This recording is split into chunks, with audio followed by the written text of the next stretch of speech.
ఇవే కాదు, మీరు ఒకసారి చూస్తే ఈరోజు ఎన్టీ రామారావు గారు వచ్చిన తర్వాతనే అన్ని కార్యక్రమాలు జరిగాయి. మనం కూడా ఒక్కసారి గుర్తుపెట్టుకోవాలి, ఎన్టీఆర్ ఒక స్ఫూర్తి, ఎన్టీఆర్ ఒక ఆదర్శం, ఆయన జీవితం ఒక సందేశం. మనవారిగానే ఎన్టీఆర్ కూడా మామూలు వ్యక్తిగానే పుట్టాడు, సామాన్య రైతు కుటుంబంలో పుట్టాడు, అంచెలంచెలుగా ఎదిగాడు, నిరంతరం శ్రమపడ్డాడు, క్రమశిక్షణతో బతికాడు. ఈరోజు మీరు చూస్తే మనం మాట్లాడుకుంటుంటే ఒక రైతు కుటుంబంలో పుట్టిన బిడ్డ సినిమా జీవితంలో ఈరోజు ఎన్టీఆర్ను ఒక్కసారి గుర్తు చేసుకుంటే రాముడు ఎట్టుంటాడో తెలియదు, కానీ రాముడి రూపాన్ని ఎన్టీఆర్లో చూసుకున్నాం.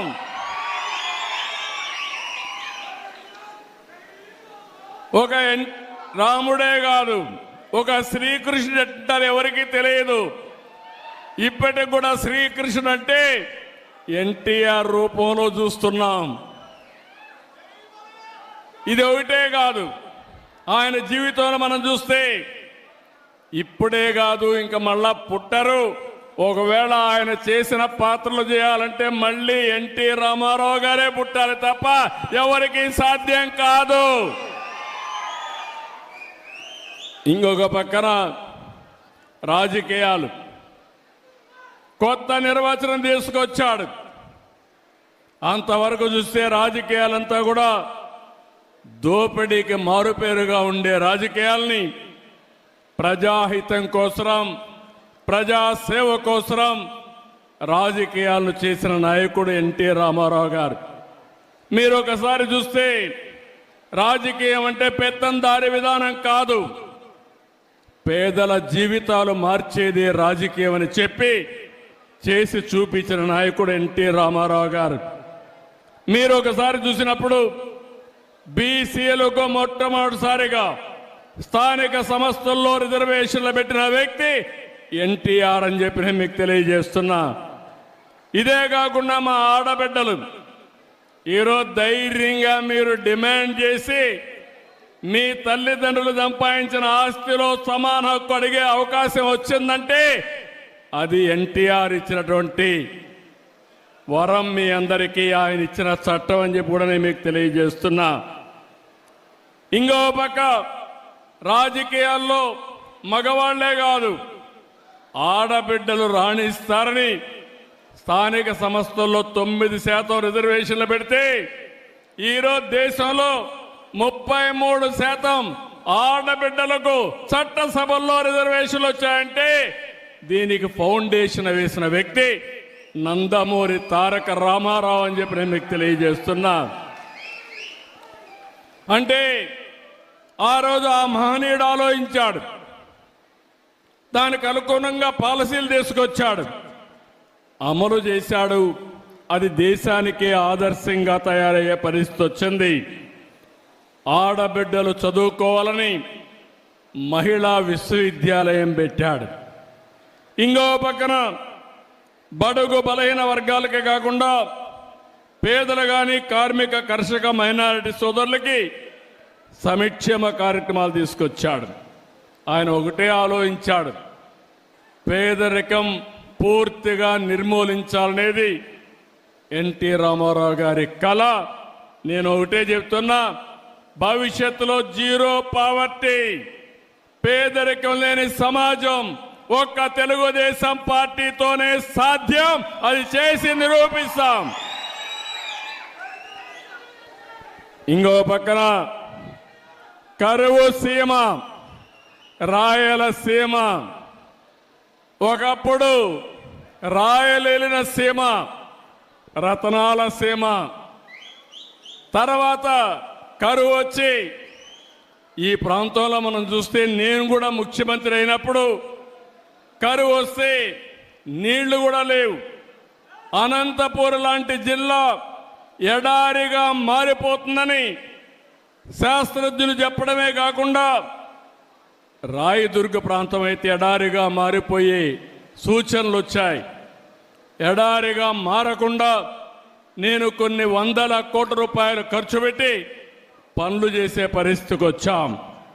కానీ ఎన్టీ రామారావు గారి స్ఫూర్తిని మీరు చూస్తే ఆ రోజు తెలుగు గంగ, హంద్రి నీవ, గాలేరు నగిరి కాలువలు ప్రారంభించి రాయలసీమ రాళ్లసీమ కాదు రతనాల సీమ కావాలని ఫౌండేషన్ వేసిన వ్యక్తి ఎన్టీఆర్. ఈరోజు మీరు చూస్తే ఈ జిల్లాలో గండికోట ఆయన ఆ రోజు కట్టింది. అన్ని ప్రాజెక్టులు మనం చేసినంత కూడా ఆయన కట్టినట్టువే. కాంగ్రెస్ పార్టీ ఏం చేయలేదు తమ్ముళ్ళు. ఈ జిల్లాలో నాయకులు కథలు చెప్పారు తప్ప ఏమన్నా చేశారా మీకని అడుగుతున్నా. ఈ జిల్లాలో ఏమైనా అభివృద్ధి అయిందా అని మిమ్మల్ని అడుగుతున్నా.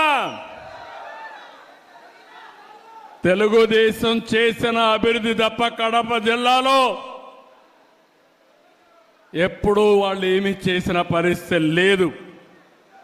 నిన్న కూడా ఇరిగేషన్లో మనమే చేశాం, మళ్ళీ హామీ ఇస్తున్నాం. ఇరిగేషన్లో పెద్ద ఎత్తున ప్రాజెక్టులు కట్టాం. కానీ ఆ ప్రాజెక్టులో ఉండే నీళ్లు వాడుకోలేకపోతున్నాం. ఆ నీళ్లన్నీ కూడా సమర్థవంతంగా వాడుకోవడానికి ఈ కడప జిల్లా నేను అన్ని విధాలా సహకరిస్తానని మీ అందరికీ హామీ ఇస్తున్నా.